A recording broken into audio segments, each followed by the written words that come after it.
All right, here we are at Sub CLE. We do have Dailey on with us today, and I'm kind of excited about this because I actually know a little bit about this guy. I know him. I consider him a friend, and I don't know. Dailey, how you doing? Good. Yeah, good. Thank you for having me. I've kind of been tough to get over, but life's been different and life's been pretty crazy. Yeah, I mean, well, we get a little older, and you got responsibilities and stuff and whatever, And I got to tell you, every single person that anyone's ever seen on here, it's been a long, drawn out kind of planning process. Right. So I'm not the only jerk. No. It's rock and roll, baby. There was a question in the comments on the Tony Erba episode on YouTube, and somebody was talking about like speak in tongues, and they said they wanted to hear more about speak in tongues, and from what I understand, you know a little bit about that place. Yeah, I had been to like a show or two when I was younger there. Yeah. I don't really remember what it was. It definitely was probably, of course, a punk show, because that's pretty much the way that worked. But eventually it turned into Pit Cleveland, and whenever it became Pit Cleveland, Gene Burnworth from the Odious Sanction band, from the band Odious Sanction, he bought it, and his wife Christy, which some people may know Christy as well. Later on, she was the female counterpart of Jim Kanya. Okay. She dated him for a while. Christy's awesome. Shout out to her. She's great. But so they bought it, and they wanted to turn it into, they wanted to open up, so they gutted Speak in Tongues, and they reopened up as a concert club. But the very top floor was an old like ballroom dance place, like turn of the century. That's what it was.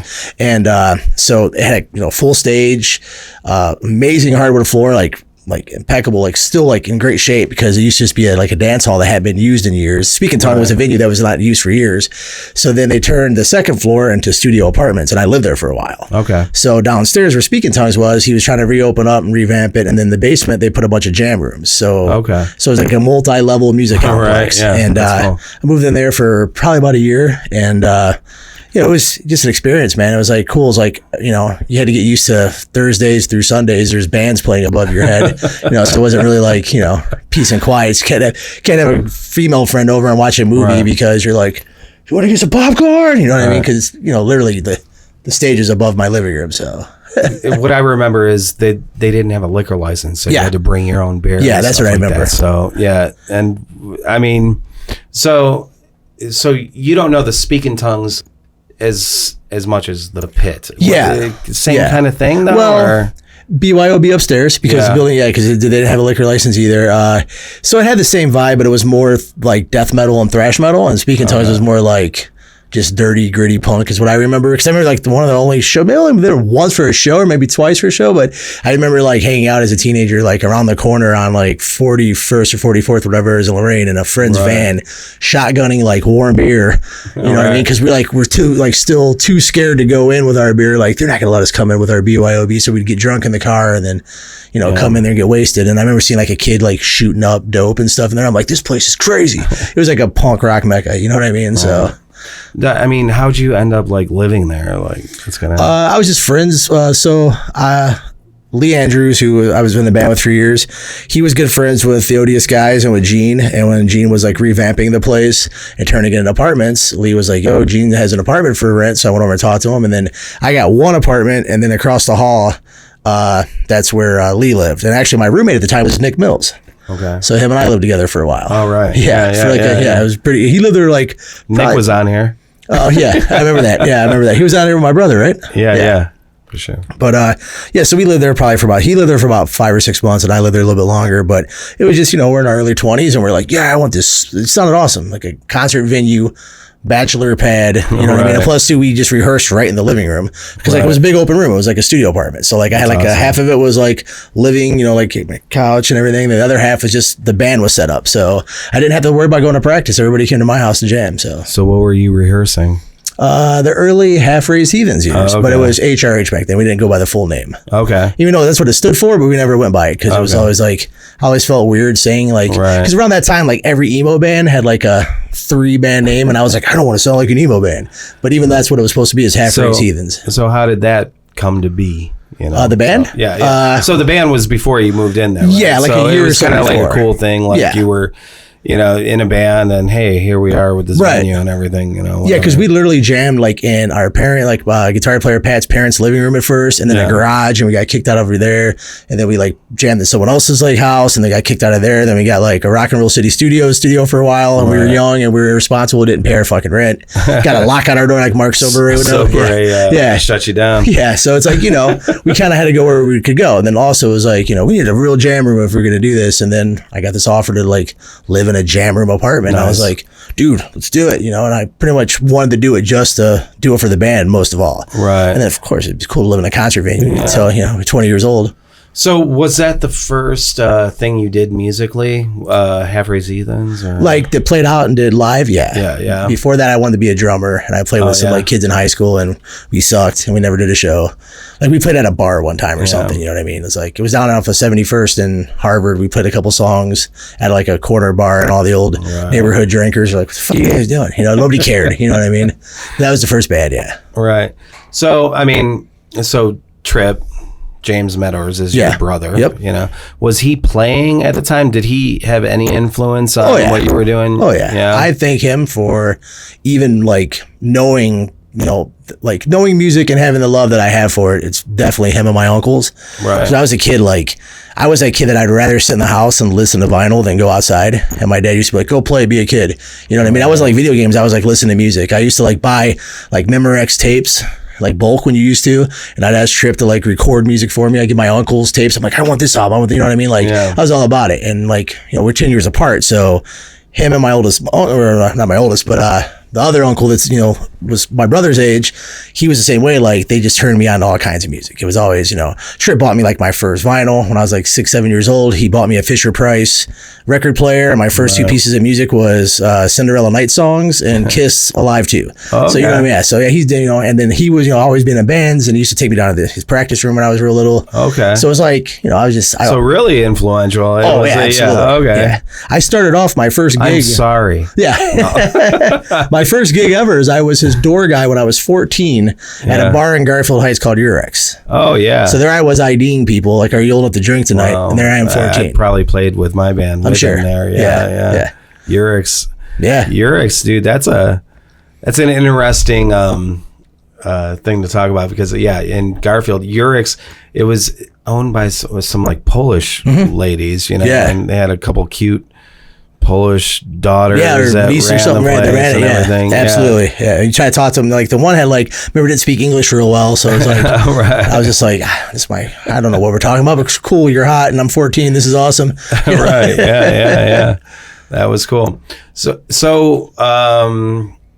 okay, so you're doing the door guy thing, right? And then you're thinking, hey, I want to be in a band. Yeah, right? I thought it was the coolest shit ever. I'm like, dude, this is what it's all about. All these chicks are coming and hanging out. My brother's like the coolest dude. All his band guys are cool. All these people are here. And I was like, I grew up watching old home videos that he had, and I just wanted to be a rock star. Like when I was a kid, I was either wanted to be a rock star or a pro football player. Right. And let's be honest, rock star I had a better chance at least I thought, you know what I mean? Right. And I just wanted to play music, man. That's all. Because especially, you know, with him, because like I used to like meet kids when I was younger that weren't as like just didn't like enjoy music as much as I did, and I'd be like, you guys, your whole family doesn't like listen, because all my uncles, my grandfather, everybody just music lovers, played music, whatever. So I was just around musicians, you know what I mean? Right. And I was just like, people's whole family doesn't love music. Like, that's not your obsession, you know what I mean? I thought everyone was like that. So even your parents and everything were. My mom was. My dad, I mean, he listened to stuff. My mom was never really a musician, but she like, you know, used to be like, play records for me as a kid and stuff. And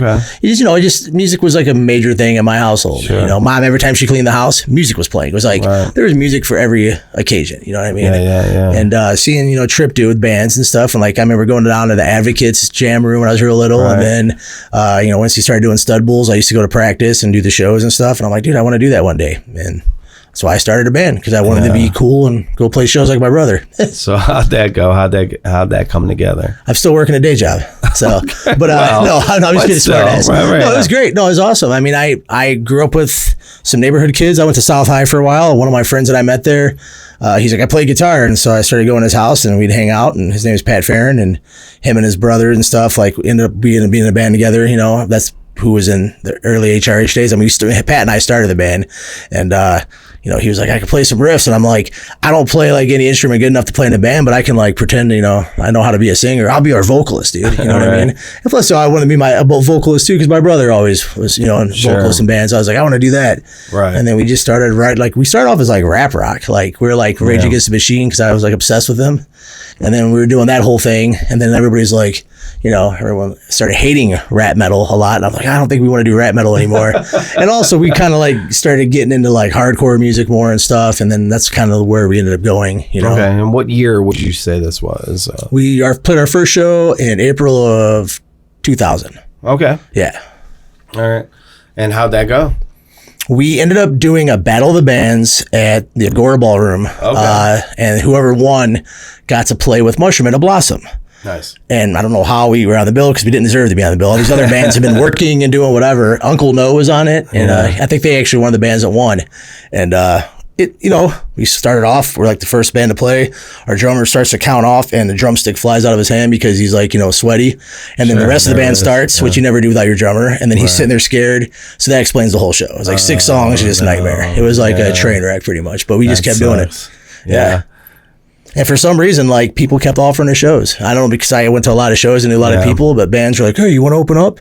Yeah, man. Like, we're pretty terrible at this point, but cool. You know what I mean? Like, we were, I mean. Well, you know. I mean, but, you know, I think at that point with heavy metal, at least, if you have conviction for punk rock, heavy metal, if you have conviction, that, like, trumps,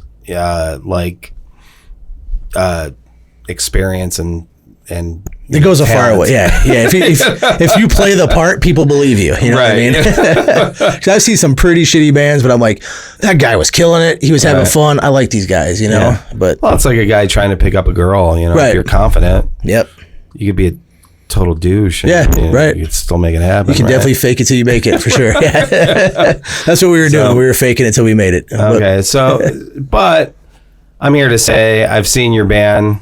You guys actually can play. Yeah. So, I mean, so what happened? So you're faking it, you're doing this thing, whatever. And then you were like doing other things around that time, right? Yeah, so after the first couple of years of the band thing, I was really good friends with all the Mushroomhead guys, and then they started. You got to know them because you were just playing... going to shows for years, and then playing shows. I mean, I literally started going to shows when I was like 16 or so, and I just went to every single show, and I talked to those guys, and I actually made a connection that Steve Felton, Skinny, the drummer, knew my brother, and Studbulls actually needed someone to master their second record, and he was like, yo, next time you see Skinny, ask him if he's still mastering. So I ended up doing that, and then Studbulls, you know, connecting that, Studbulls went and got their second record mixed and mastered by Steve Felton. Oh, that's so cool. Then, like, you know, I brought Skinny business, and he's like, cool. And then next thing you know, like, you know, I mean, I was like, I mean, I used to go buy tickets ahead of time and stuff. I was so into those guys, and then he'd be like, oh, you're on the guest list. And then next thing you know, like, hey, can you help us move equipment? And hey, you want to come out to the studio and help out? And then all of a sudden I'm working for those guys, you know? Okay. So it was one of those kind of things. Yeah. What'd you do for them? For years, I was their merch guy. Okay. Selling t-shirts and helping load gear and hump gear and, you know, and then whatever needed to be done. Because at the early days, none of it, I mean, we had some titles, but the sound guy was the sound guy. The rest of us helped. We just worked, you know what I mean? No one was like a legitimate guitar tech or whatever at first, you know what I mean? We were all kind of just helping, you know what I mean? Tear the stage and set up the stuff. And then once they started touring more and I started actually touring with them, I mean, I was just a full-time merch manager. Okay. Selling the t-shirts, making sure the money and the bills get paid. I mean, that's like, you know, if you're going to start out with that type of thing, that's like the pinnacle, I think, you know, be the head of the merch thing. Yeah, oh yeah. Those guys especially, I mean, they have a whole fucking mall, you know what I mean? Right, like, they're like, hey, you want to be our merch guy? Here, sell 21 t-shirts every night. I'm like, you know, 21 designs. I'm like, what the fuck did I get myself into, you know? Yeah, I think that's how I came to know you, was when you were the merch guy. Yeah, I guess. Yeah, many years. Yeah. Well, which is weird because it should have been earlier at Urix, because I'm sure that. Oh yeah. You know. I'm sure. Yeah, I went to a bunch. I was at a bunch of the shows, but you know, I didn't always go back to the after party, you know, because my brother would be like, all right, thanks for your help. I'm going to go have fun at the Connecticut house, you know what I mean? But mom will kill me if you go get all boozed up, you know? But then I remember, actually, funny story, I remember one time that I got caught drinking beers out of mom's fridge, and her idea was to send me to my brother's house, and she wanted him to party with me so hard that I would never want to party again. And then instead I was like, I want to go to every party now, you know what I mean? So it didn't work, you know, but... So, so you're doing the half Raised Heathens. You're doing the Mushroomhead thing. Yeah. I know you've done a lot more around town. So, where'd the Mushroomhead lead to? A lot of work with venues. Yeah. My first ever venue gig was I did a couple of shows at the Agora before I ever worked with Mushroomhead, because I used to go there a bunch, and then I was told by Hank, the old owner, and like the people who were running at the time, once you turn 18, you can come work. And I was like, yeah. So I came and worked a couple of shows that I really wanted to get into, but I helped push cases. And then I started touring with the Shroom guys, and that opened up just, you know, for years, like, when I was on the road with those guys, I mean, even till now, I was like the merch dude. Like, if a venue needed a merch guy, or if a band needed a merch guy to sell, they'd call up, like, are you available tonight? This band doesn't have a merch guy. You want to come sell? And like, I ended up working at Peabody's because of that for years. I mean, I started working at Peabody's in 2002, and I worked all the way on and off until it closed in 2013. Right. And I worked at the Agora for years. And then you know, the Mushroomhead touring led to touring with Theory of a Deadman for a while. I worked with those guys and went out and did some stripper rock with those guys. You know, those tours were definitely very interesting. A lot of affliction and fake boobs. But, I mean, just led to other, you know, I mean, those guys really helped me just get the whole production, like, aspect of, you know, touring down, and actually, like, it turned into a career for quite some time. Like, what was the career? Like, what were you doing? I was, you know, production assistant for Theory of a Deadman and merch management, and then just working. How was that? Venues. How long did you do the 2 years, 2 years plus. Yeah. I did a couple tours with them, and then I took a while off, went back and finished up some touring with Mushroomhead, and then I went and worked for Theory for like a year plus, just them exclusively. Oh, nice. How was that though? It was cool. It was different. Yeah. Like, we had you know, clean, nice hotels on our days off. We had our own hotel sometimes. You know, that's just a different band. I mean, they're a radio rock band, and Mushroomhead is an nitty gritty metal band. So, you know, the budget's, you know, different, you know. No, but I mean, just the places you're going. Yeah, different. Totally different. Yeah. I mean, we did like some small club tours with Theory, but like mostly we were doing like bigger arenas, or like hockey arenas, or like big, like, outdoor festivals, and it was just like a lot of like big shows, a lot of flying. I flew so much those couple of years. Like, I was never like a big fan of flying, but then I became to the point we flew so much that like I could sleep better on a plane than I could sleep on a bus. You know what I mean? I was like, I'd rather fly because the bus sucks. You know, like But I mean, we went everywhere. I mean, did a lot. I'm back and forth to Canada a lot because they're a Canadian band, and it was cool, man. I got to do like a lot of really cool big festivals like Rocklahoma and Earth Day Birthday down in Florida, and these big, huge, like 30,000-40,000 people festivals and stuff, and it was like cool. Yeah, it was insane. Yeah. So what was it like, you know, just traveling to these different places that you probably would have never thought to go to? Loved it. I've been in 49 out of 50 states now. Nice. The only one I have to go to is Hawaii. So, and it was great, man. I mean, since I was a kid, I wanted to travel too. I was always like really interested in other places. So to actually get to travel, you know, and get paid for it, and actually get to see all these cool places, and, you know, it definitely made it like, you know, the job was cool anyways, just because of the fact I was getting to work with music, which is what I always want to do, like some kind of career in music, and then getting to travel too on top of it to boot. I mean a lot of different faces, and just getting to see a lot of cool stuff. It was, you know, getting to see like landmarks that you never thought. You're like, I remember this place, and, you know, I'm at Mount Rushmore. I would never took a vacation here. You know what I mean? But it's cool, you know. Have you went overseas at all, or? Not to work. So yeah, I never did tour. Every time I worked for a band, I never did the touring over there, but I did go with a friends. And when I was younger, in my early 20s, we went on like a stoner pot vacation. And where'd you guys go? We went to Amsterdam and Holland and stuff like that. And then, you know, hit some other, you know, like trying to do some train rides around different places. It was like right around, it was a Cannabis Cup here, actually. So what is that? It used to be the big pot festival out there. Okay. Yeah. So, but that was between touring in my 20s. I was like, I got some scratch. I'm going to go overseas. You know what I mean? But it's just one of those things where, like, every time the band would go overseas, Like they're always like, we don't need you guys. We got like a European crew or something. You know what I mean? Or, so it's one of those things. So a lot of times bands don't use their actual crew, like, or they'll take a couple of guys and they'll hire like European guys to work for them, or, whether they're going to Australia or whatever, because it's way cheaper just to take the artists, But went to Mexico on tour, and then went to Canada, like I said, a bunch, you know what I mean? But I just traveled mostly on the North American continent, but, I pretty much literally have been like, I have been to 49 out of 50 states, and it's like, I can tell you some states are not worth visiting, and that's kind of what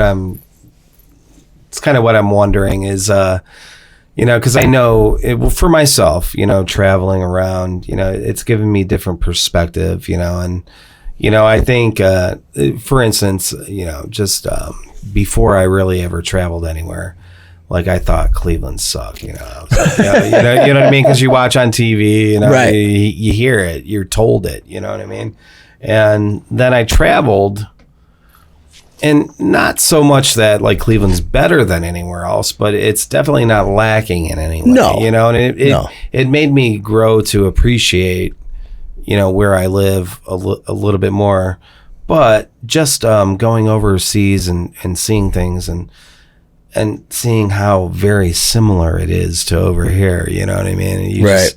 It's the whole propagation of like just like patriotic kind of, you should have patriotism. Yeah, I'm like, I don't know, I just like everything in the world, you know what I mean? Right. And that's kind of what traveling kind of gave me. I'm just wondering if you had like a similar kind of... especially when I started like touring and stuff, I was always like, I was just always like, yeah, man, I want to see everywhere else. Cleveland's so boring. And then when you like would leave and you come home, it was always home. You know what I mean? And then it was cool seeing, like you said, I also feel like there's a good, going to like other countries and everything, it's like, it's still, I don't know. I'm not gonna say like I'm not, obviously I love being, from where I'm from. I'm American, you know what I mean? But seeing other places and but not necessarily other countries, just other states, other states stuff. Places, it's just, it's just one of those things. Like I really respect like the different cultures in different areas, because when my travels, I've always learned that like you kind of know where you're at by the people, because like West Coast has a completely different vibe, and like you know what I mean. And then you go like the Midwest has its own vibe, and the South is definitely its own vibe, and the East Coast, you know what I mean. Like especially like Northeast Coast is like own personality, and like I just really like being from Cleveland, you know what I mean? Like I like coming home, like no matter how much I like going to visit other places, when you fly in over the lake and you see the Brown Stadium and you're coming in out, you're like, I'm home, and you feel comfortable because you know the streets, you know the attitude, you know what you're in for, you know what I mean? It's almost like that security blanket, and I hear a lot of people are like, oh, just move, it's great for you. And like I've had opportunities, but I chose not to. I like being here. So, speaking of being here, like when you were playing in clubs and stuff like that, where did you like? What was the place where you played? But it's hard. It's hard because you kind of had the Mushroomhead in. So you were playing like pretty much. We played a lot of spots, Yeah, but we played a lot of we played. I can't remember the name of the place, like the Bottom Line or something on West 25th or something. Back in the day, we played there, which was the weirdest bar ever. We used to play bar shows.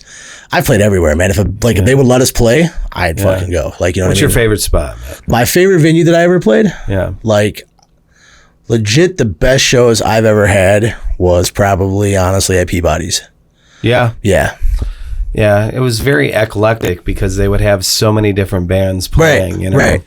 And the fact that you got to meet all those different bands. Yeah. And I think that's how a lot of everyone met. Oh yeah, absolutely. Oh yeah, absolutely, man. I remember playing shows there with like King and Mike Salisbury and those guys in the early day, and then him and I are jamming together, and I'm like been friends with those guys since we met, and my least favorite place that I ever played, which I liked the shows we were on, but I hated the fact you had to load up 3 flights of stairs, was the Fantasy. Oh yeah. Which I ended up working at the Fantasy for a while when it reopened under Lisa Cavelli a couple of years ago. Yeah. Like I helped like remodel and repaint that whole place and stuff. It was cool because it was such a legendary place, but I fucking hated that venue. Like. Yeah. So wait, so you remodeled it? Well, yeah, because she did a lot of stuff. So behind the stages, there's like full blown dressing rooms and like it was like storage. So she hired me. I came in and because I used to do like, remodeling work for a while, and came in and I gutted all the dressing rooms and everything and helped her remodel them and decorate them, paint them, put it in full functioning dressing rooms. And like I did a bunch of stuff there. We did the bathrooms with her. Like we had a crew of people and I was a part of it. And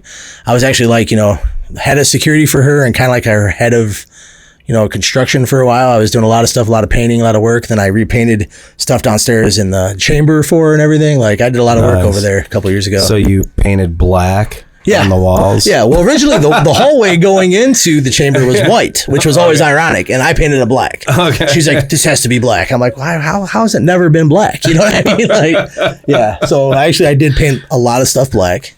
But the pirate boat. Yeah, in the theater, or not the theater, upstairs, the nightclub. Yeah, the nightclub. What do you know about? So I don't know. Let's talk about that a little bit. I think because I don't really know much about why that is a pirate. I don't know a lot why it's there, but I know that it was at one point it was like a dinner theater. Yeah, it was like a restaurant theater kind of thing, which was like obviously like all throughout Lakewood that was popular because think about the Winchester, and there was that Cleveland Tap House. Like there's just so many buildings that has a bar. Right. And a stage in it, and but that used to be like a real popular dinner theater. And then I guess the original owner was like a nautical theme, and then he just got some kind of old pirate ship and cut it in half and put it in there, and that never left. You know what I mean? Really? Yeah. And I don't know what they're going to get rid of it now with the new ownership, whatever they're doing over there, because they're opening up some kind of like complex now. I mean, I don't know if that's going to be like a staple because it's what's going on there. I don't know anything. So during the COVID era, the revamp of the fantasy thing just didn't work out because venues just weren't being venues, you know what I mean?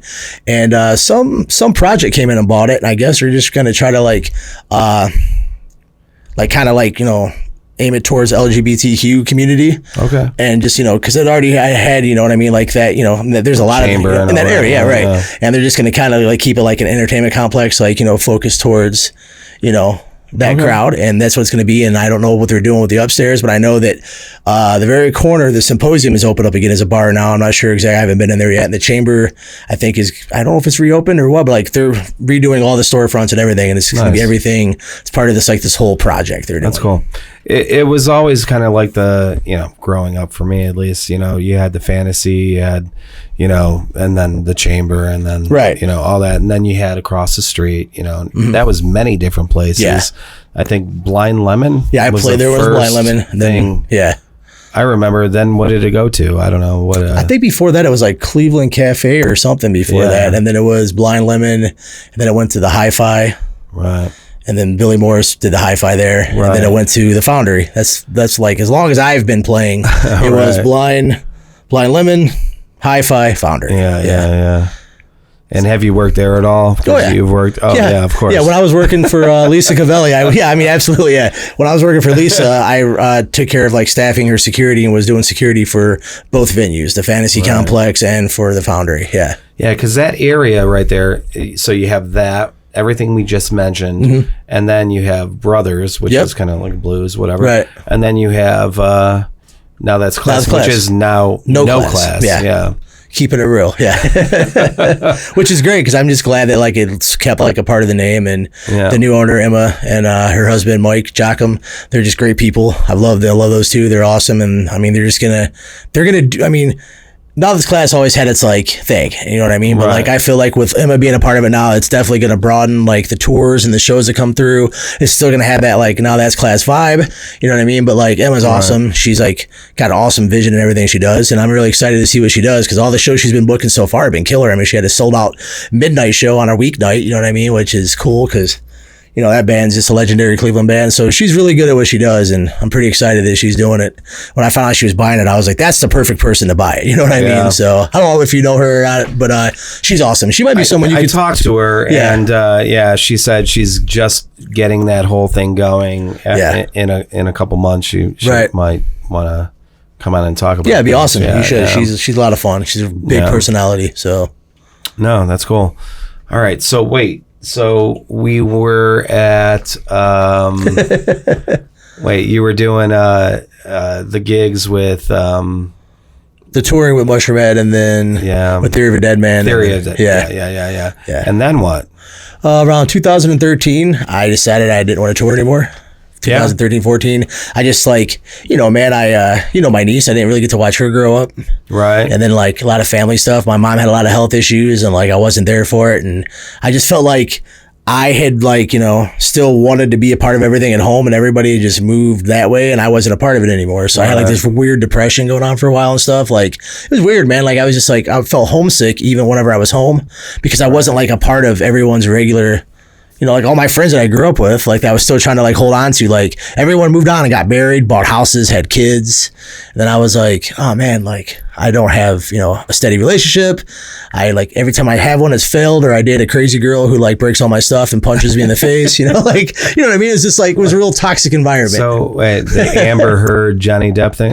No. Yeah, no shit in the bed, but she definitely broke all my stuff and definitely punched her. Actually, I'm not going to say any names, but I definitely had a girl that punched herself in the face and told me, I'll call the cops and you'll go to jail. I'm like, and I hop out the window. So, I've been there. It's kind of funny. Yeah. Well, because right now, people watching this from 4,000 years from now, right? The Johnny Depp Amber Heard thing's going on, and it's crazy because like you see those tapes, and if you dated a couple girls here and there or whatever, right? It's real. That there's like, a certain it's like certain whoa, type. Yeah. There's that girl that's gonna really definitely. There's certain types, absolutely. And I think everyone identifies with that. I was talking to somebody, and it was a female, and she was like, well, a third of all females are like victims of abuse, right? So the reason why a lot of girls are coming to his defense is because they know someone that's being abused. Right. Yeah. You know what I mean? Yeah. It's not something good to, you don't lie about it. You know what I mean? That's crazy, like, for anything. If, victims get, like almost like laughed at and like ignored, and then here's, this chick playing a victim, and it's just like, It's crazy. Yeah. I don't really like try to bury myself too much into the celebrity shit because like I get annoyed by all celebrities at some point. But like I got hooked when there was like hashtag poop or whatever it was, like the poop thing, and I'm like, all right, I gotta know what this is about. And then I found out about the pooping in the bed, and I'm like, dude, and he called it a grumpy. Now I've been saying that, you know what I mean? Like I guess that's what he called it, a grumpy. So I let my dogs out today. I was like, you guys gonna go grumpy for me before we go? Like it's a great name. Grumpy. That's like the funnest part is all the memes we're getting out of it. But yeah, man, I just back to the whole thing is like touring. It's like it's hard to have a relationship with friends and especially like for me a female. Crazy chicks. Yeah, right. And when I dated though, not that all girls are crazy. No, not at all. We're not saying that. I'm happily married, and I've met the most non-crazy woman ever. I've always said a lot of girls I meet are crazy, but I'm biased because I don't date guys. So right? Yeah, I'm sure there's a lot of crazy guys. Yeah, absolutely right. So. I can't. Yeah, I can't speak from that angle. Right. I know I probably haven't been the easiest person to date either. You know what I mean? Because if you go through every relationship and there's always the crazy other, then you're probably the crazy one yourself. Right. Yeah. It was just hard to like try to like back to the tour there. It was just hard to try to like build a relationship because you're never around. You know what I mean? And you're not always there. And it's like. So like no one wants to like put up with that, you know what I mean? Especially whenever you're younger. Like I was in my 20s, I was at the peak of, being wild, you know what I mean? Like what girl's going to believe you're not on the road meeting thousands of people, that you're not maybe meeting a girl at some point, you know what I mean? Which I wasn't. And, when I had a girlfriend, I was never that guy.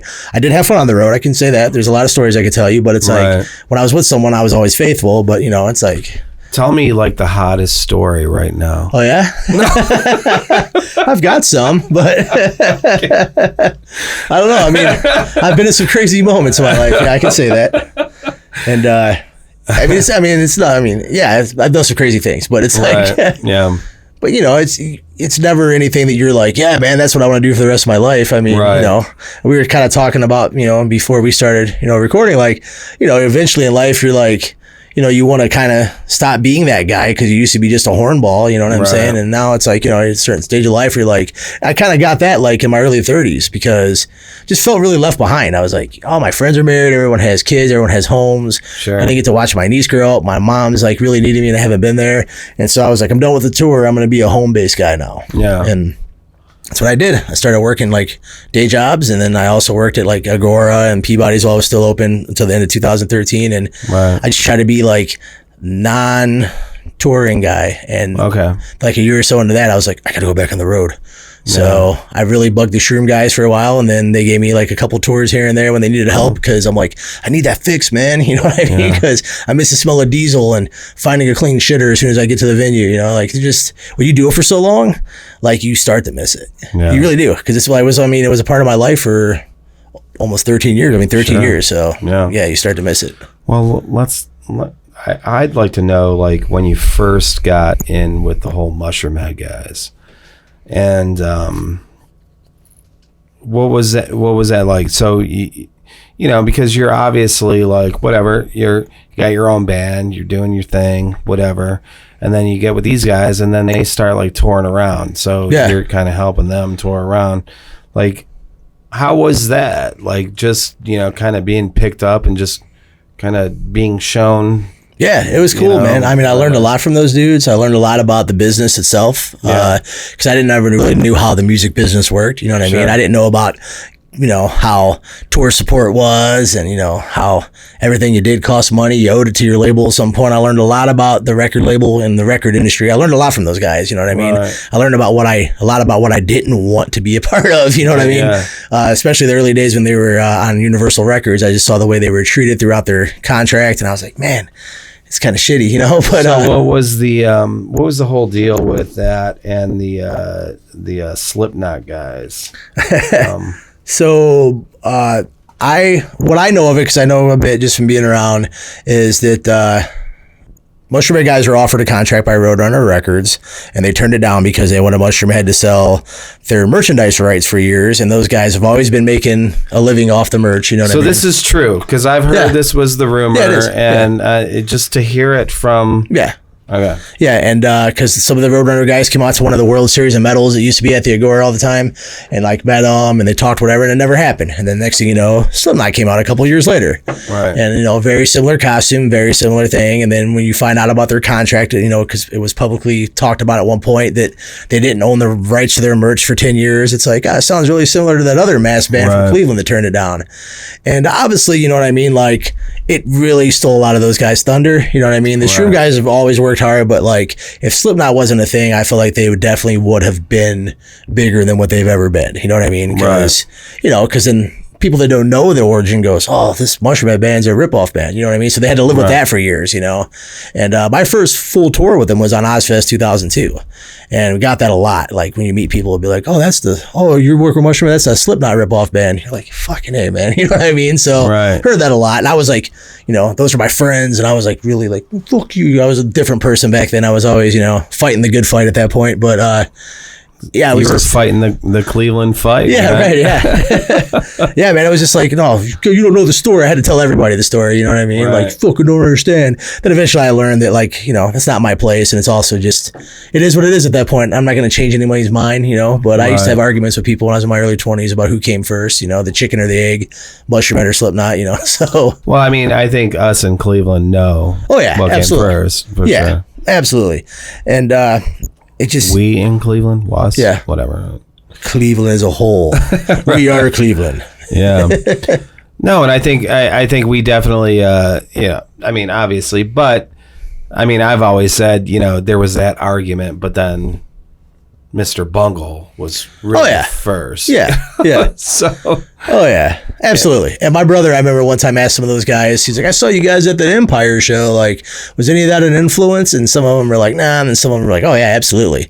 You know what I mean? Yeah. Like, there's a conflicting story, but of course, I mean, those guys were huge Faith No More and Mr. Bungle fans. I mean, you know, you can even hear it in the early records. You know what I mean? Yeah. Like, and obviously, you know what I mean? There's obviously that influence. It's not like they just happen to like Mr. Bungle and then happen to have costumes like him. You know what I mean? So obviously. Yeah.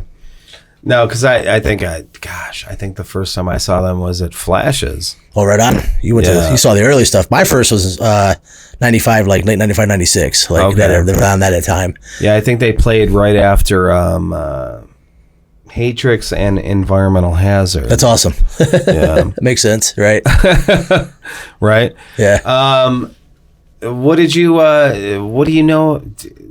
That's a band we haven't really talked about, was Environmental Hazard, I think, on here. I know them because of the Studbulls guys and the whole creation of that band. And then I remember whenever they did the bringing back the reboot of just environmental in the 90s. If you remember that, towards the end of the 90s, early 2000s. And I always felt like when that happened, it was like, because I remember Stubbles played some shows with 216, the Mushroomhead side project, and all of a sudden, like, the environmental guys was like, man, we want to do that metal band again. You know what I mean? It was kind of like, I felt like that had something to do with it a little bit. Well, and I think that goes with the incestuousness, if that's a word. I think I said that before on here.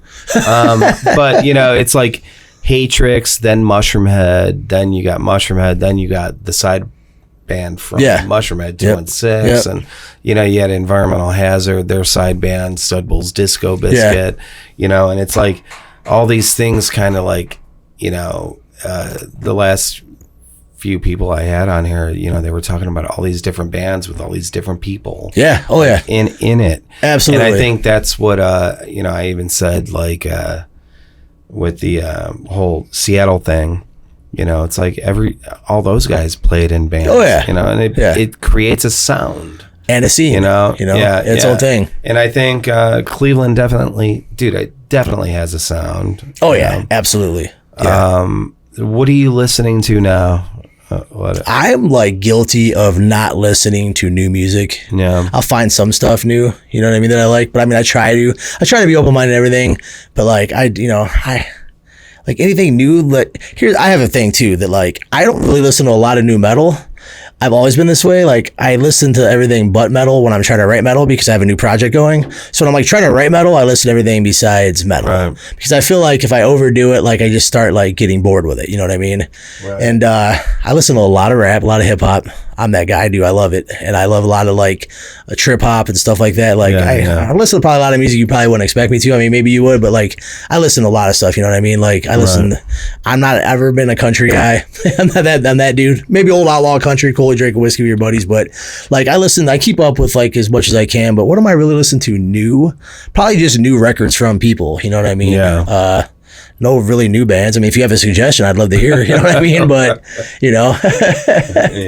Is there anything newer that you've been listening to, or? Well, gosh. Well, I just put in the new Chili Peppers. Right on. Is that what we listened to when I came in? It is. Right on. Just pop that on. It's interesting. You know, the way they work rhythms, and I don't know if, I'm assuming Rick Rubin is still working with them. Yeah, right, I'm sure. Know, just the clear sounds that guy gets. It's really amazing, I think. Yeah, no, he's a great producer. Yeah. I mean, it's one of the things, too, like, talking about Cleveland having a sound. Rick Rubin has a sound to his production. You can tell when he touches an album, you know what I mean? For sure.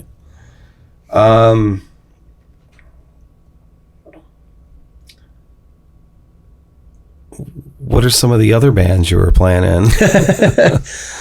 Well, when the touring started, it's kind of funny, we were talking about that whole thing. Back in 02, 03, I was still doing Raised Heathens, and then some of those guys kind of, like, we actually, our drummer left, and then we got a new drummer, and then there was like this weird conflict that started happening where it was like, some of the guys in the band at the time were like, dude, you're on the road with Mushroomhead, you're out doing this, and then, like, you know, you're not really dedicated to us anymore. And I'm like, dude, like, I'm the best promotion tool we have. If we get a record done, I can hand this out in demos and everything all over the country, dude. Like, this is free promo. We don't need to have a street team, or we don't need a distro deal. I can literally, they'll let me sell it, you know what I mean? It was like, I had this big idea in my mind. I'm like, I'm going to use this opportunity to promote my band everywhere I go, which I already was, and I could sell records on the road. They were totally cool with it. And then some of the guys got real mad at me, so then I left.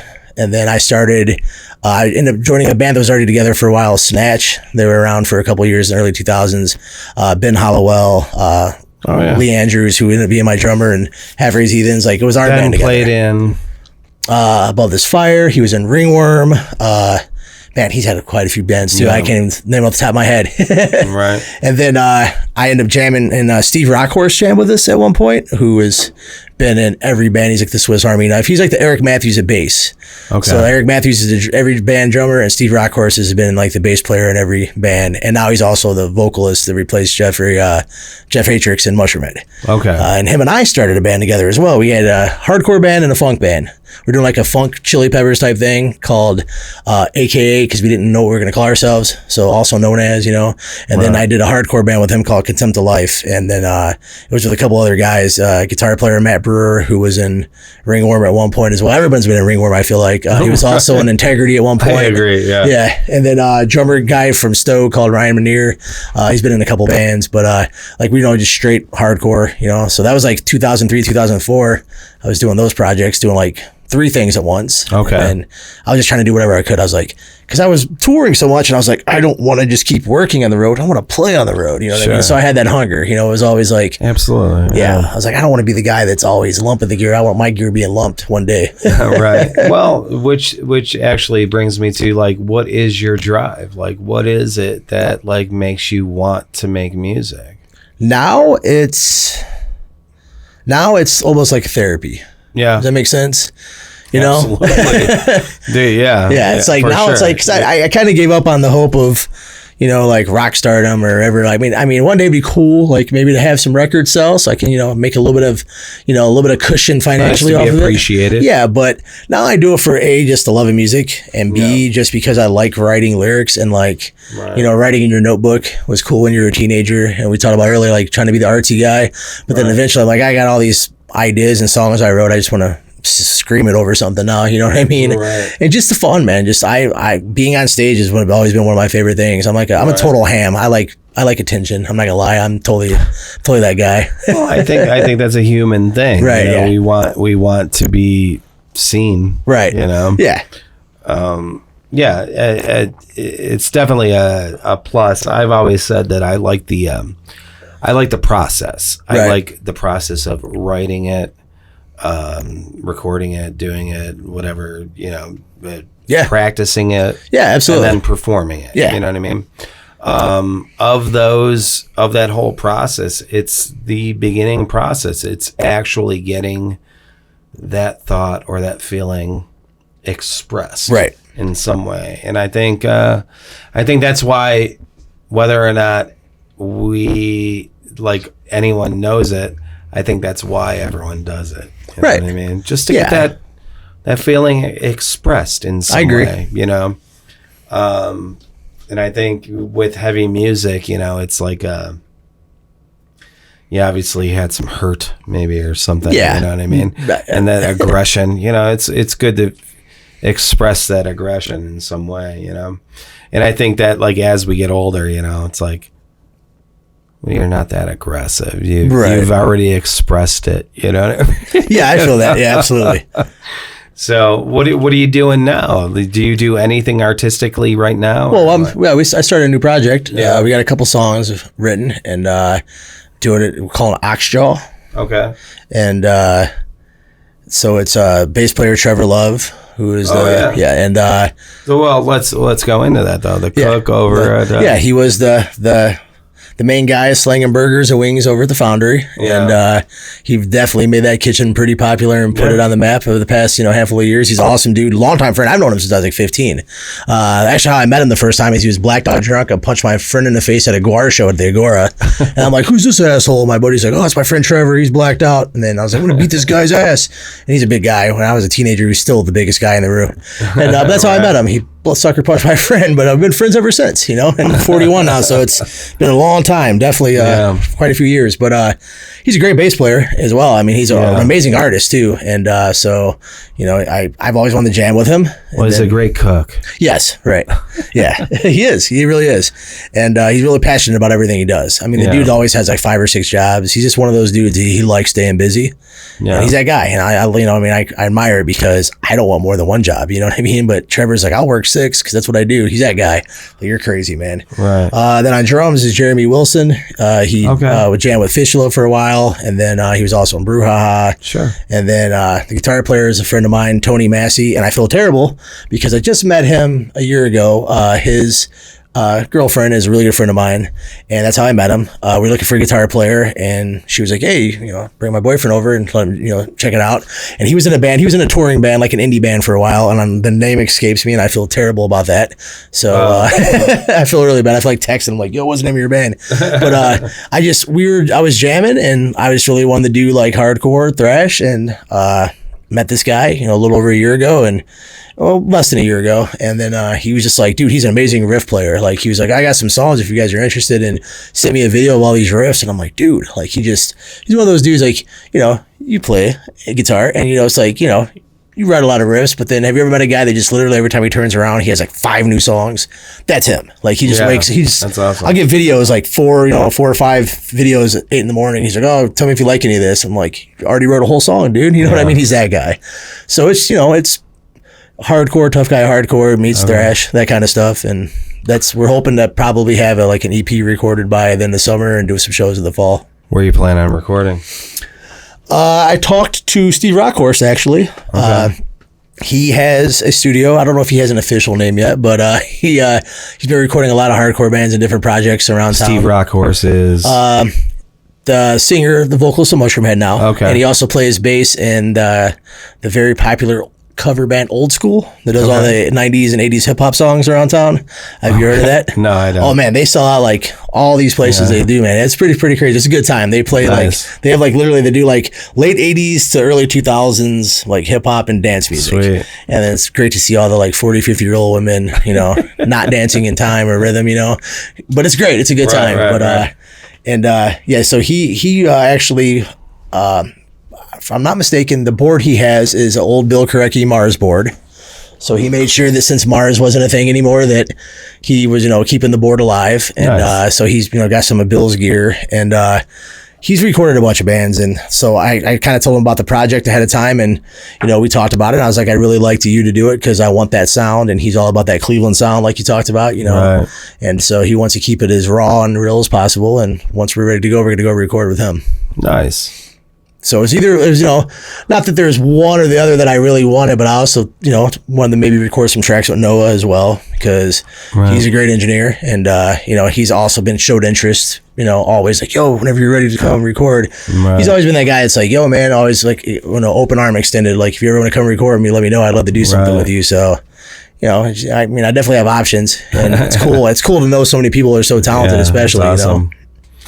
So, anything going on with the Mushroomhead guys, or those with me or them, or just them? You and them. No, I'm just buddies with them. Yeah. I talk to them on a regular basis. I still stay in touch, and those guys are actually going to play their first show in I don't know how many years. They're playing the Blue Ridge Blue Rock some festival in September. Okay. And they're doing some European stuff, but.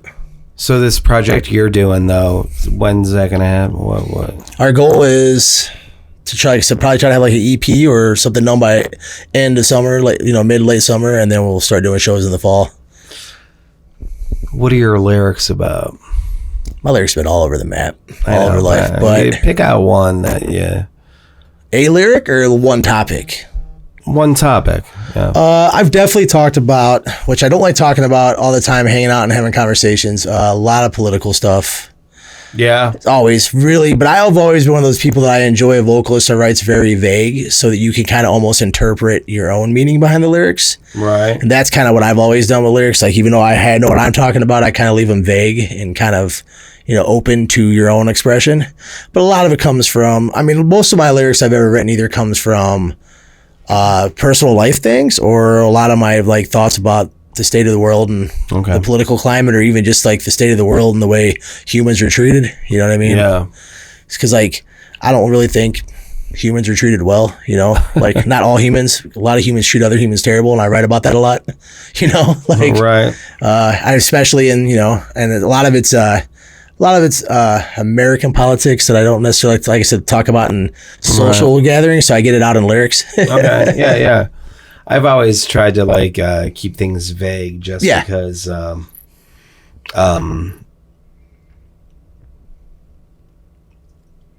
think it's a more honest approach just because when you're really specific, do you really know, are you really for sure on what you're saying? Right. You know what I mean? Right. So when I keep it vague, it's like, well, I'm trying to express my feeling, but I don't know that I entirely know my feeling. Right. Absolutely. I don't know. So, and that's the way I feel about politics. It's like, dude, all we know is what they want us to know. Right. You know what I mean? Yeah, so absolutely. like they can have us like arguing about a bunch of crap. And none of it even matters. And it really, it's a bunch of fake bullshit that they're just propagating to us. Absolutely. You know what I mean? Yes. So I can't take politics too seriously anymore. When I was younger, I did. Right. You know, I was like, oh yeah, I'm, you know, whatever. But I don't know. It's like now it's the whole maybe getting older and testosterone lowers a little bit, you know, and maybe not fighting the good fight anymore. You know, it's like, well, whatever, you know, whatever, however it goes out, whatever. Right. So you're gonna make that music and it's gonna be out this year. Yes. Okay, good. Yeah. Another thing besides the politics, I also like a lot of my lyrics were about, I've always had a thing about different religions, especially Christianity. Yeah. Not that I'm like an anti-Christian or anything, because to each their own. I believe, you know, it's the right to choose what you want to believe in. But I love my grandfather, love my grandmother, but I grew up, they were like really hardcore Pentecostal. So it was like, I really saw that crazy side of like religion where it was like women couldn't wear anything besides dresses. Right. They weren't allowed to wear makeup. It was like all this like crazy stuff. And like, I was always like, my grandfather was like, you know, like I say, he's a great man, love him to death, no longer with us, but like, you know, he was a great family man, but he also had really strong Christian beliefs and they scared the shit out of me. Right. Because, you know, when you're a kid, you do something wrong, you hear stuff, you're normally, you know, you get chastised, not told, that may keep you out of heaven. You may burn in hell. I mean, sometimes he'd say stuff like that, and you're like, "Holy shit, man! Like, I can't believe I'm a kid and I have to worry about burning in hell." You know what I mean? Like, religion was made out to be scary to me. Right. So I always had like this fear of it. You know what I mean? I was always afraid of like, you know, like God was like this bad guy, you know what I mean? Scary God guy. Yeah. And it always like that always, you know, lingers in my mind. So that's where actually the name Raised Heathens came from. It was a nickname my grandfather used to call us when we were kids. We were bad. He used to call us Raised Heathens. That's awesome. And a lot of the lyrics, you know, on that band, the early lyrics were about like religion, about my fear of God, because I was just afraid. I was afraid of this God dude when I was a kid, like legit, like crazy. Like I used to be freaked out about shit, like about, you know. Well, religion. You know, when I was a kid, I was raised Roman Catholic, and you know, I was scared. They have you in a state of fear, you know, right? And then when I started having like panic attacks when I was like 16, 17, it's like, oh, I wonder where that came from, right? You know, and like I said, well, it wasn't until like I read a lot of Eastern philosophy and I kind of like let go of a lot of everything. You know, it's like, not even the let go, let God thing. Like, I don't believe in that. Just let go. Right. Of any, you know, attachments, whatever, you know. And when you die, you're dead. Whatever. Right. Just come to terms with that fact. And you know what? The anxiety went away. It just makes sense. Dissipated. Yeah. It was nothing ever was there, you know? Yeah, I used to hold a lot of anger and aggression and anxiety inside, and then one day I was just like, man, it's really not worth it. Yeah. Like, it's not worth being angry and arguing with people, and like, no one's ever going to really think the way you want them to, and then you're not really going to change things unless you yourself, you know, you can't change everything. Right. When I realized that I can't change everything around me, and that I can't, like, you know, better everyone and better everything, or that I have to just fall into what reality is and just do the best that I can, really changed me as a person. That's exactly what I always say. You know, it's like, you can't, you know, whenever, you know, you're upset and you want someone to be somebody they're not, well, you got to accept that. Right. Whatever. Yep. That's what it is. And you can't change anyone else. The only thing you can do is change yourself. Right. You know. And your underwear, hopefully. Right. You know. And, no, and it's that realization is when you realize that, you know, the only thing you can do is be the best person you can do, and hopefully it'll influence someone. Yeah, absolutely. Hopefully. Right. Yeah, absolutely. That's not even guaranteed. Yeah. You know what I mean? But that's the only thing you can do is be the best person you can be, and just not expect anyone to change. Right? Yeah. That's why like religion scared me so much, because there's all these rules and regulations, and if you broke one of them, you were forever damned. And I was just like, man, everyone's supposed to like just love God and love Jesus, but there's a lot of fucking rules with these guys. You know what I mean? And like, if I break one of them, I'm fucked. You know what I mean? Like, I got to walk on eggshells, and I didn't like, it scared me. So like a lot of lyrics did go to that at one point, was like the fear of religion, and just like, this shit's like, you know, this shit's. Where do you stand with religion now? I'm not a religious person at all. No. To each their own. You know what I mean? I'm not going to ever hate on anybody for what they practice, but when their practice starts to impede on other people's rights and their beliefs, then I have a problem with it. You know what I mean? What do you think happens when you die? I think we're all worm food. Yeah. Honestly. Yeah. Your consciousness, what's that? I don't know. That's one thing I've always wondered. Where that goes or what happens. Is there like, you know, like, and I say that, but then at the same time, I also have like weird experiences where I felt like I've dealt like actually encountered like supernatural or like spirits, and I'm like, so is it real? Do I, you know what I mean? Like, I'm kind of torn, but like ultimately my mind tells me that we just go back to the earth or whatever we decide to do.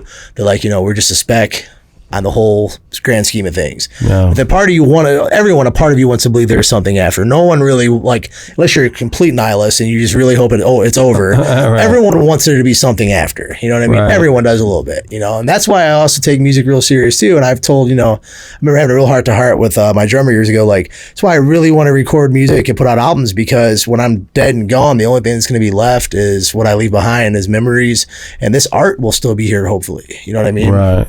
I think that's what's great about music, is the artist may die, but their music always lives on. Sure. And I've always had that in my mind. Like, it'd be cool to have something for people still to remember down the road. You know what I mean? No, and that's the idea of this podcast, is like 4,000 years from now, maybe somebody will listen to this or whatever. Right. But I mean, it's there is definitely something there. So you think, you know, it's the whole, you think, therefore you are, whatever. And it's just, I think that's the artist's expression, really, is I mean, think about it this way. Like, you're this thing, right? Mm-hmm. And you're creating a song. Right.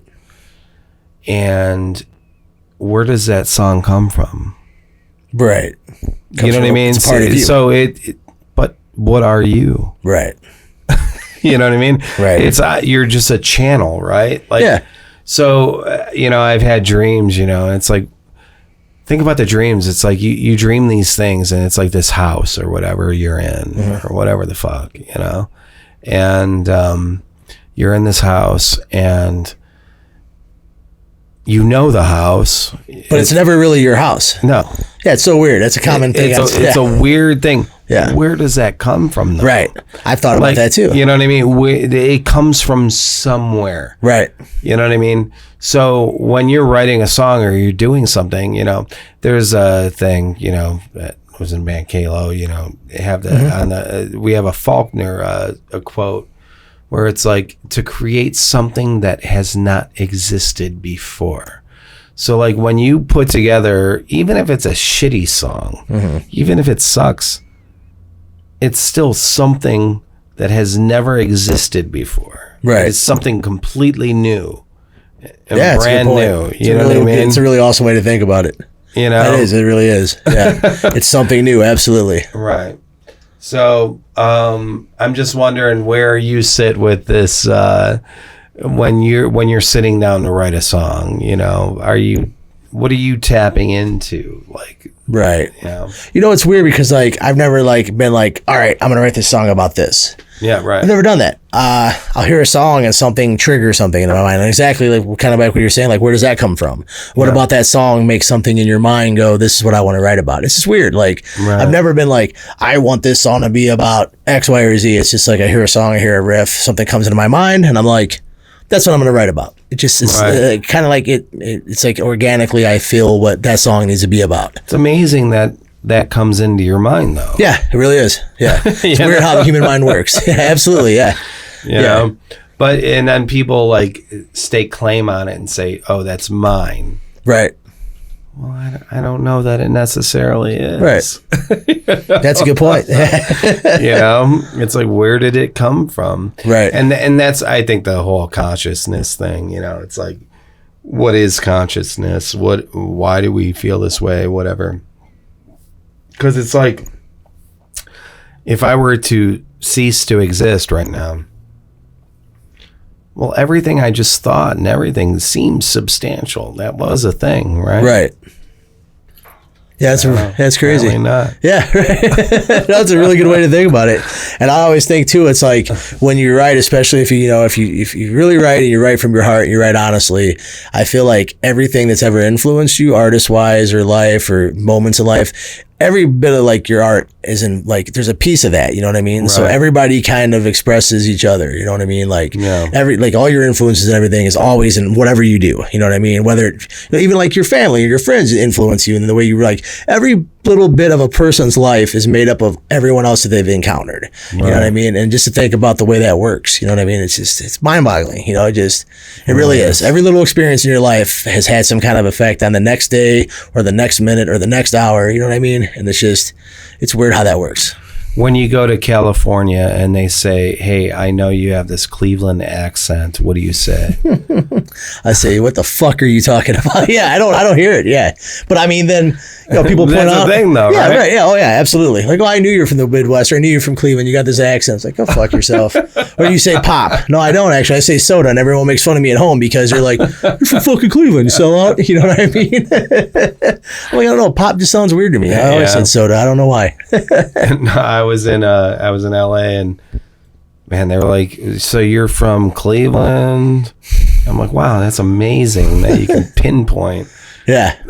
Yeah, I've got that too. I definitely got that. And I got it one time in Jersey, actually. Yeah.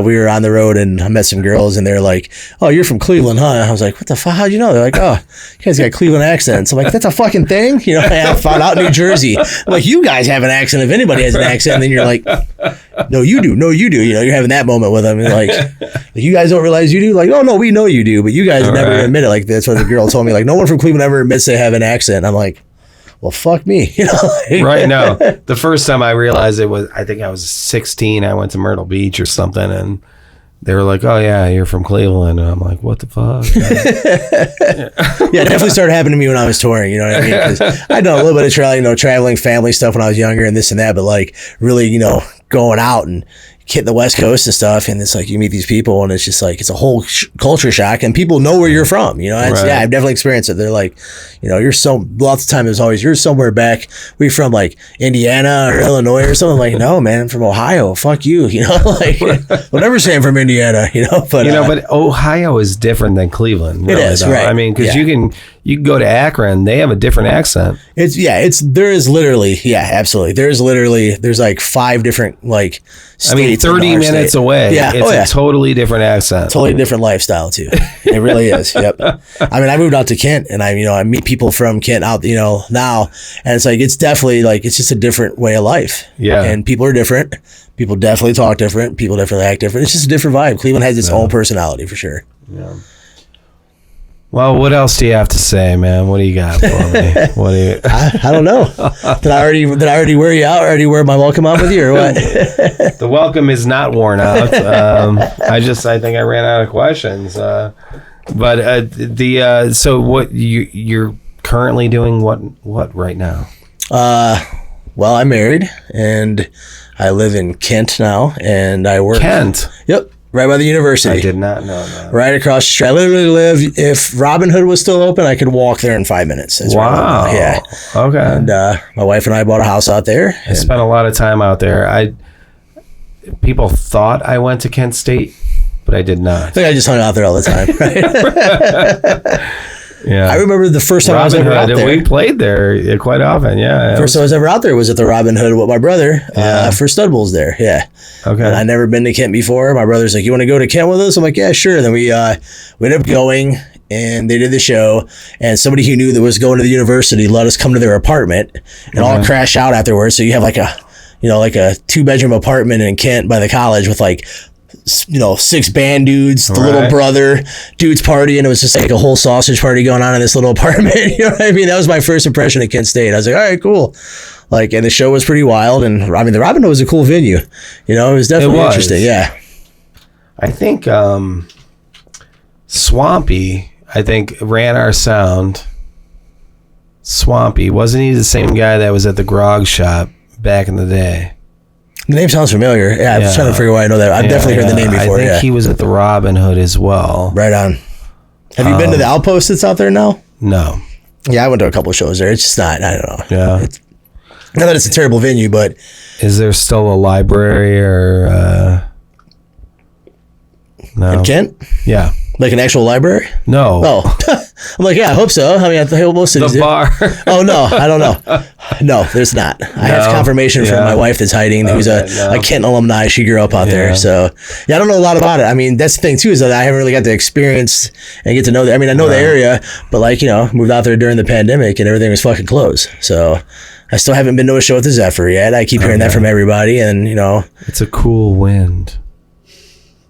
What's that? The Zephyr. Oh, it's a cool wind. I don't know what I'm missing there. Yeah, am I missing a joke here or what? You don't want to talk? Zephyr. Yeah. Zephyr means Zephyr is like it means a warm breeze. I have no idea what it means. Yeah. No idea what it meant. Breeze. It's a cool, comforting, warm, comforting breeze. Thank you. Yeah. I mean, no, that's great. Please don't take that out either. Well, it's that I learned Chili Pepper song, the Zephyr song. Okay, that makes sense. Come and fly on my Zephyr. Makes sense. Okay. Yeah. I didn't really know. I never was named after. I thought it was just some fucking hippie name out in Kent. You know what I mean? You know what? Not only am I having a good time, but I'm learning things today with you. So. This is a learning experience. Having philosophical discussions and learning about English. Learning about words. Earlier, you said one thing, though, and I forgot to totally bring it up when you said about just letting go things. It reminded me of a part of the movie Fight Club. Yeah. When they're driving, and he's like, just let go. And that part always stood out to me. It's so funny because it's been in the back of my head since you said that earlier, and I just it popped up. I want to not forget it. You know, one of the Buddhist Eastern philosophy things is to let go of attachments to everything, basically. So, you know, I think I'm gonna go ahead and say this is why I'm single, because I've really practiced this. And it's like when I meet girls, like I have a thoroughly great time with them. Whatever. I do. I appreciate them, respect them. But, you know, it always comes down to, well, you just don't care. You don't, you know, it's like they'll do something fucked up or something and I don't get upset and they don't understand that I don't. Right. You just don't care. You don't care enough. Right. Well, but I do care. Right. I'm just not attached. That makes you know sense. what I mean? Yeah, that makes sense. Like, you know, I care for your well-being, but whatever you want to do whatever you want to do. I don't, you know what I mean? So, and they're like, oh, I can't believe you just don't care, whatever. And I'm like, well, it's not that I don't care. It's just I've tried so hard to just not be attached to anything. Right. And it's like, I don't know. Your thoughts on that? Am I cruel? No. My thing is that I didn't get married till I was, you know, about to be 40 years old. Going on 2 years of marriage this May, next month, you know, month from now. And that's because I always waited. I never really that guy that got married and then like divorced. I was like, if I'm ever going to do it, I'm going to do it and it's going to be the one. You know what I mean?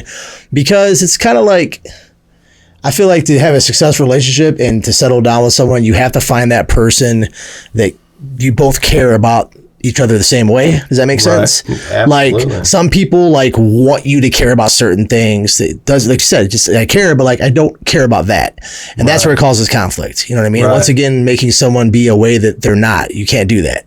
And when you find someone who just loves you or likes you for you and cares about things that you care about and cares about each other the way you know, you want to be cared about and don't focus on the things that really are trivial that don't matter. That really makes a big difference. You know what I mean? And I agree. You know what I mean? It's like, I mean, dude, like I said, I didn't even ever thought about the word marriage until a couple of years ago. I was like, God, no, I don't. You know what I mean? I never had the thought. I'm like, I can never imagine.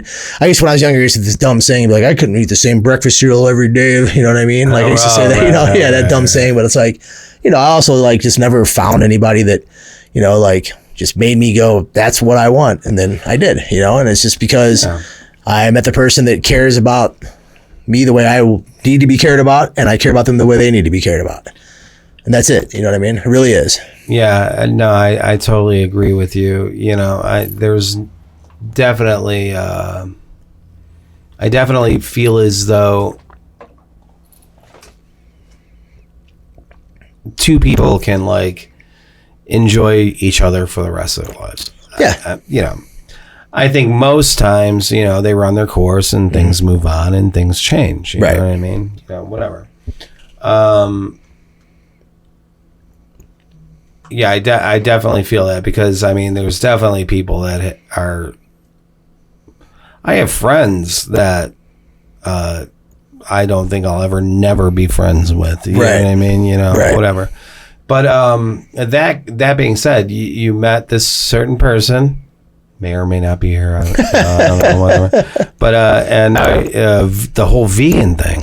Oh yeah. Yeah, I kind of want to know about that. Like, how was that? Like, because I mean, I'm sure you were no stranger to meat. Yeah, oh no, not at all. Right, absolutely not. Yeah, and then how that was the foundation of everything. Was transition? Because you lost a lot of weight too. Yeah, man. I didn't know if you. I don't know. No, I'm totally talking about it. Yeah, I'm very actually really proud of it, and I'm happy. And if I can make anyone who's struggling with what I struggle with, like.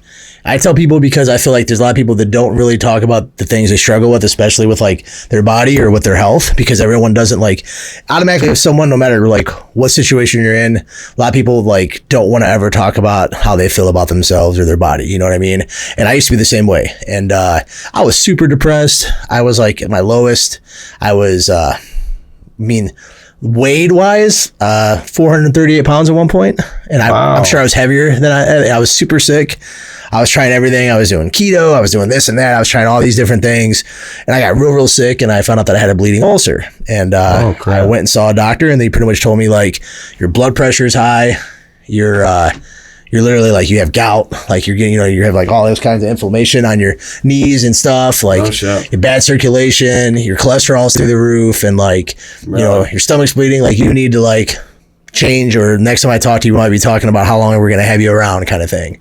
Like you're going down a dark path where like you're not going to come back if you don't do something soon.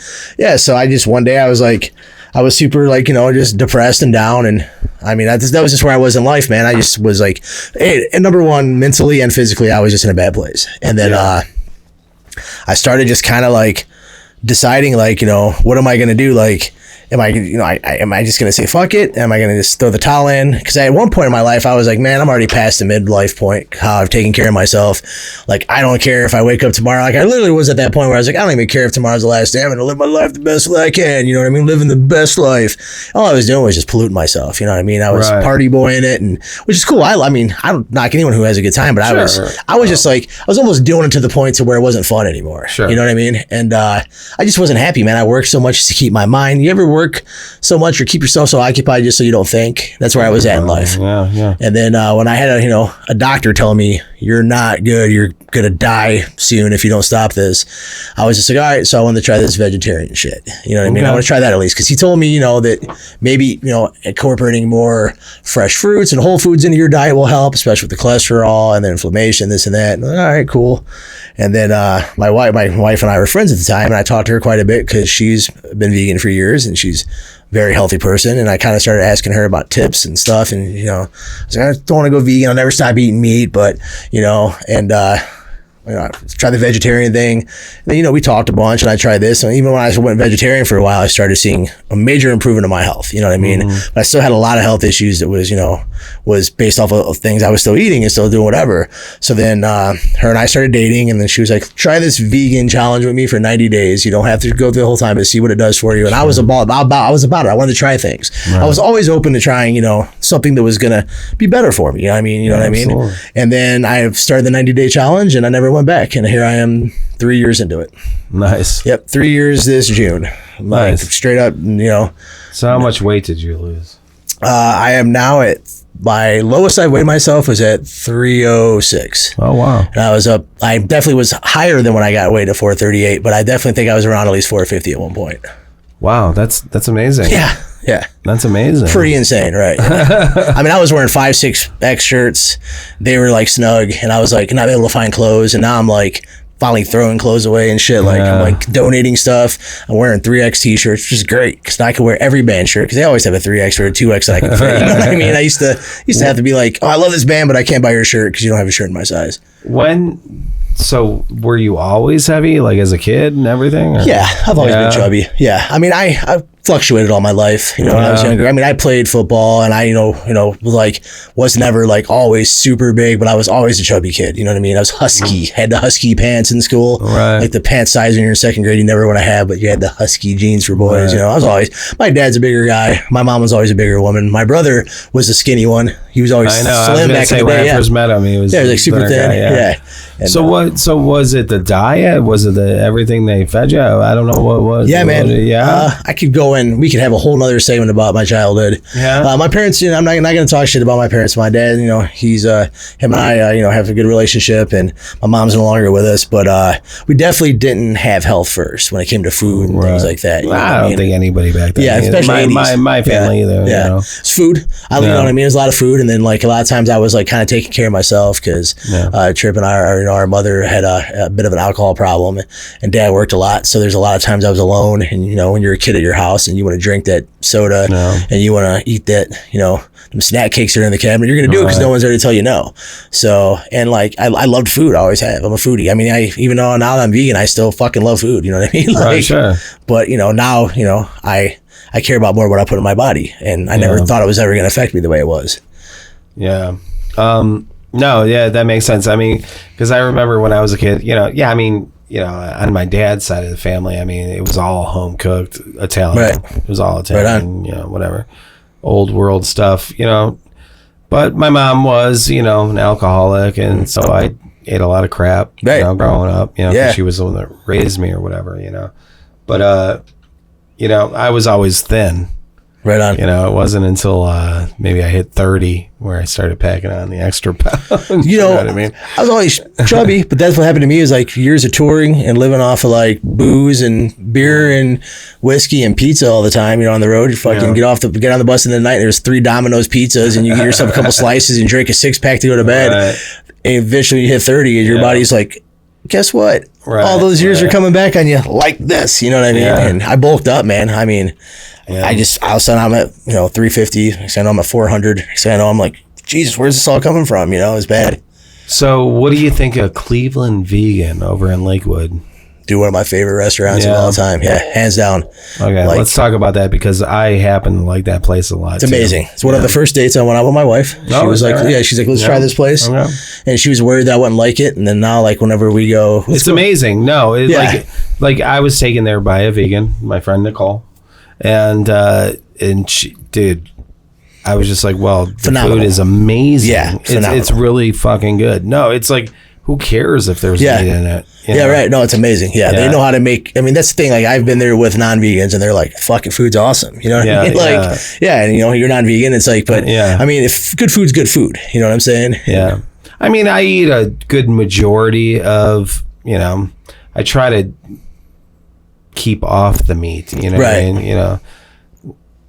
But I definitely eat a lot of chicken wings. So but yeah, I mean, I think I went like a long time just eating. I've always said, if you eat mostly a vegan diet, you're fine. Yeah. You know what I mean? Right. I think, I have no health issues now at all. Like, I remember going and seeing doctors, and they're like, oh man, your cholesterol is like amazing. You're like, blood pressure is like an athlete. I'm not a fucking athlete. I mean, still look at me. I'm not like that, and shit. But like, you know what I mean? Like, I got told by doctors pretty much like, it's amazing that you're still 300 pounds and you're this healthy. You know what I mean? So it's obviously working for me. You know what I mean? And it started off as a very health thing, and then it became, which I won't get into too super hard because I know the preachy vegans can be assholes. But like, it definitely was a conscious thing. Hey, how do you know someone's a vegan? Yeah, right. Yeah, exactly. But it was, it was one of those things. It was definitely like a health conscious thing at first, and then I really started like, learning about, a lot. But I mean, so I'm one of those people, I've always been an animal lover. And when I was a kid, I would just never think about it. And then the older I got, I started thinking about like really about, the way animals are treated and stuff. Sure. And it was always this weird guilty thing in my mind. And then, once you stop eating it and you start really finding out about like, so I'm not going to go into that deep, like, a lot of things are not good for your body and for your health. And I was just kind of like, yeah, man, like, I can't believe that, a lot of people don't know. And I think that's the thing too, is a lot of people just aren't educated about what they put into their body. You know what I mean? Not just meat either. Just, even other things. Like a lot of people don't know literally what they're consuming and how terrible it is for you, whether it's sugar or whatever, you know what I mean? And it's kind of one of those things where I was like, I didn't really know. And then once I faced the fact that I was probably not going to be around much longer, I started really wanting to learn about things and just kind of open up my mind to all of it, like about, where the food comes from, what it does to you, and, the supply, like where it's from, like, especially like meat and stuff, factory farming, what it does to, not only the animals, but to the environment, you know what I mean? Like learned a lot in the past couple of years, and I've definitely like got this new passion about, I'm not out, preaching or doing crazy activist work or anything, but like, if I talk to friends, a lot of friends are definitely curious, like, hey man, you look great, this and that, what did you do? And I've definitely talked to friends, and I've had people that I never thought would be like, hey man, like I'm kind of curious, and they're like, so it's cool that it's opened up, to where other people are interested now, because absolutely, I was in bad shape, I was a big boy and I was not doing well. I had a lot of going on. Everyone called you Fatback, and I was like, I'm not. His name's Dailey. Yeah. Right. Yeah. It's a nickname that I had forever. I didn't, and you seem to not care about it. No, but not at all. I don't think you ever heard me or no. No. You did not. No, absolutely. You're one of the people that did not. There's a handful of people that are like, I'm not going to do that. You know what I mean? And it's fine. I don't even know how to answer. Dailey's my real name. You know what I mean? Fatback was the name that I got, as a younger teenager. My uncles originally called me my Uncle Mike when I was younger, and then teenage friends heard it, and then they started calling me that, and it stuck. Right. But it's one of those things. It's like, it never bothered me. It was just it was like an alter ego. You know what I mean? But yeah, it never bothered me at all. I dated a girl for 6 years. I'm gonna get like super psychological. Did it really not bother you, man? It didn't. No, it didn't. No, it didn't. It really didn't at all. There's always a part of it that I was like, one day I wish I wasn't I wish I wasn't like the guy that could be eligible to be called Fatback anymore. You know what I mean? But, No, yeah, I hear you. No, and, the thing is, though, man, everyone I know, I think one of Eva, Eva is a mutual friend of ours. Absolutely. Yeah. And, she has nothing but good things to say about you. Yeah. So. Yeah, she's awesome. I miss her. I haven't seen her in so long. So. Yeah. And, and that's just one, you know what I mean? Right. Like so many people, hold you dear, you know what I mean? Like a lot of people I talk to, I'm a very lucky dude. Yeah. I really am, man. I am. It's, and I forget that sometimes, and like, even when I was like I mentioned earlier, being like down and out, like what kept me really going was the fact that I had so many cool people that always, I know a lot of cool people, and I know a lot of people that really respect me, and I respect them. And that's one of the things, even when I was in like my darkest, most down times, it kept me like at least trying to do something and be a positive person, is because I really have been surrounded by people that are awesome. You know what I mean? Right. And, it's hard to explain. It's like, I'm definitely blessed for the people I know. I'm blessed for my friends. I'm blessed for my family. And I don't ever take that shit for granted. When you're younger, you don't think about it. The older I've gotten, I'm like, man, I really do know a lot of really great people, whether they be musicians or not. Like, I'm really blessed to like have known the people that I know and met. And like, I really have a lot of stories and a lot of history with a lot of people. And that's really cool. Well, I think that's a great place to end this thing, man. Cool. Awesome. I Cheers. think it's salud. Yeah. Thank you for having me. No, it was definitely a great time. Yeah. Love the conversation. Whiskey doesn't hurt. Yeah. But all right, Sub CLE. Thanks. Absolutely. Thank you. Thank you. Thank you. Thank you for giving me time. Yeah. Sub CLE. We're out.